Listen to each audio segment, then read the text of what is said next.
নাকি 3 হবে নাকি 12 হবে, 12 হবে নাকি 3 হবে। সো আজকের পর থেকে আর কোনোদিন এটা ভুলবা না ইনশাআল্লাহ। আসসালামু আলাইকুম এভরিওয়ান, আশা করি তোমরা সকলে অনেক ভালো আছো।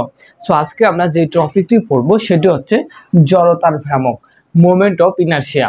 ফার্স্ট অফ অল আমরা এখান থেকে সূত্রগুলা দেখবো এন্ড দেন হচ্ছে আমরা ম্যাথ সলভ করব। সো দেখো আমরা জাস্ট একটা দণ্ড নিয়েছি, দণ্ড বা হচ্ছে কি রড।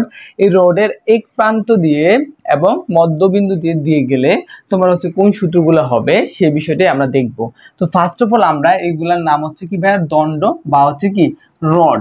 আশা করি তোমরা সবাই এগুলা চিনো অলরেডি। সো দেখো ফার্স্ট অফ অল আমরা এই যে জড়তার ভ্রামকের সূত্র আমরা তো জানি যে জড়তার ভ্রামকের সাধারণ সূত্রটা হচ্ছে কি I is equal to m r square. So আমাদের এম আর স্কয়ার বা এম এল স্কয়ার, এখানেও আমাদের এম এল স্কয়ার, এই দুইটা বিষয় আমাদের থাকবেই।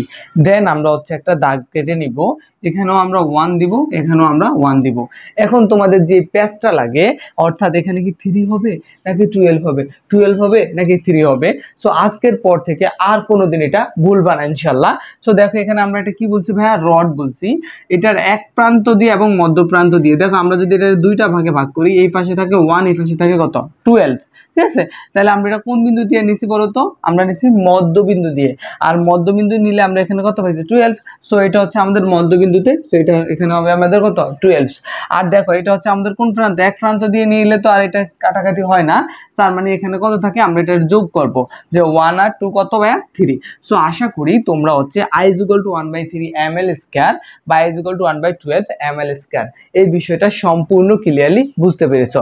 দেন আসো আমরা এখন হচ্ছে একটা ম্যাথ সলভ করব। দেখো এই দণ্ডটির ভর আছে তোমার 3 কেজি এবং হচ্ছে এখান থেকে এখানে দূরত্ব হচ্ছে তোমার 300 centimetre. So first of all আমরা সেন্টিমিটারে মিটারে নিব, তো এখানে হবে আমাদের কত মিটার, 3 মিটার। 100 দ্বারা আমরা যদি ভাগ করি তাহলে কত হবে 3 মিটার। সো এখানে হবে হচ্ছে এতটুকু হচ্ছে আমাদের কত 150 সেন্টিমিটার মানে 1.5 মিটার, আর এখান থেকে এতটুক মানে 1.5 মিটার। সো তার মানে ওভারঅল আমাদের দৈর্ঘ্যটা দাঁড়ায় হচ্ছে কত ভাইয়া বলো তো 3 মিটার। সো আশা করি ম্যাথটা তোমরা সবাই পারবা, ইয়েস আশা করি পারবা। সো তারপরে হচ্ছে আমরা একটু ম্যাথটা দেখাই যে 1/3, এখানে এল এর মান হচ্ছে আমাদের কত 3 ইন্টু এল এর মান হচ্ছে কত 3। তো আমাদের এখানে হয় 3 কাটলে 9, ঠিক আছে। আর জড়তার ভ্রামকের একক হচ্ছে ভাইয়া কি কেজি মিটার স্কয়ার। সো আশা করি তোমরা সকলে পারবা। দেন এই ম্যাথটাও তোমরা করতে পারবা 1/12 এম এর মান হচ্ছে কত 3 এবং এল এর মান হচ্ছে 3। সো জাস্ট আমরা স্কয়ার করলেই হচ্ছে এখানেও আমাদের একটা ক্যালকুলেশন করলেই ম্যাথটা হয়ে যাবে। সো আশা করি তোমরা এই দুইটি ম্যাথ বুঝতে পেরেছো।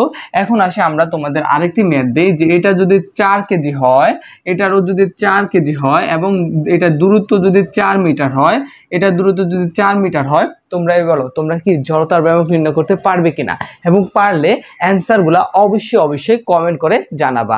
তোমাদের অসংখ্য ধন্যবাদ ভিডিওটি সম্পূর্ণ দেখার জন্য। দেখা হচ্ছে নেক্সট কোনো ভিডিওতে। ধন্যবাদ সকলকে।